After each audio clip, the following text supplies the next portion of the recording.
জীবনেই কি একটা পার্টনারশিপ জোটে না বলেই না আমরা রতন টাটার প্রসঙ্গ টানি।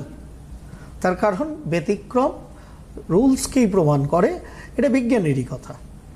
এবং ব্যতিক্রম না থাকলে, এবং সবসময় দেখবেন যে কোনো ক্ষেত্রে ব্যতিক্রম কিন্তু বেশ বড় বড় মহান মানুষেরাই হয়, এটা আমি দেখেছি যে কোনো পার্সপেক্টিভে সাধারণভাবে।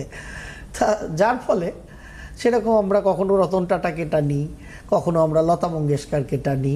তার কারণ স্বাভাবিক, এটা হবে, কিন্তু তারাই আবার শেষ নয়।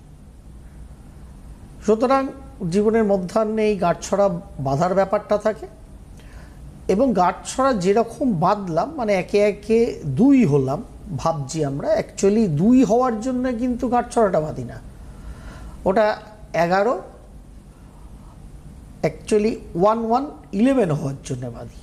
কারণ ওখান থেকে তো প্রোডাক্টিভিটিটা শুরু হয় না, সুতরাং ওটা মাল্টিপ্লাই হতে থাকবে। সুতরাং ওখানে 1+1 হয় না, ওটা ইনটু হয় প্র্যাকটিক্যালি। সেইখানে বোঝাপড়া সক্ষতার একটা প্রয়োজনীয়তা অবশ্যম্ভাবী আসে। কারণ সঠিক বোঝাপড়া আপনাকে আমাকে যে কোনো ক্ষেত্রে বিশ্বাসযোগ্যতা দেয়। ধরুন এই